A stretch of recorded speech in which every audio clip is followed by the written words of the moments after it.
कराची में रूसी कौंसल ने कहा कि साबिक वज़ीर आज़म इमरान खान के दौरे रूस में तिजारत समेत दीगर अमूर पर तबादला ख्याल किया गया था। ताहम तेल की खरीदारी के मुआहदे की तफसील या पाकिस्तानी वज़रा के रूस से तिजारती राब्ते की तफसीलात का इन्हें इल्म नहीं है। अलबत्ता ये मामलात ज़ेर गौर ज़रूर रहे हैं।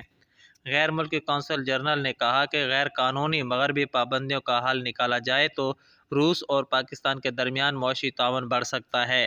तेल, गैस, तवानाई और ज़राअत समेत कई शोबों में दोनों ममालिक एक दूसरे से फ़ायदा उठा सकते हैं। उन्होंने कहा, रूस और यूक्रेन के दरमियान तनाज़े के हाल में मगरबी ममालिक सबसे बड़ी रुकावट हैं। जब भी पुरअमन मुज़ाकरात का अमल शुरू होने लगता है, रोक दिया जाता है और इसके ताने बाने वाशिंगटन से जा मिलते हैं। अलबत्ता पाकिस्तान और रूस के दरमियान दोस्ताना ताल्लुकात हैं, दोनों एक दूसरे से फ़ायदा उठा सकते हैं। उनका कहना था, मगरब की गैर कानूनी पाबंदियों की वजह से पाकिस्तान और रूस के दरमियान तिजारत का अमल मुतासिर है। दोनों ममालिक को मिलकर बैठना होगा और इसका हल तलाश करना होगा, क्योंकि पाकिस्तान ज़राअत, मेडिकल और सर्जिकल समेत कई शोबों में रूस को मदद फराहम कर सकता है।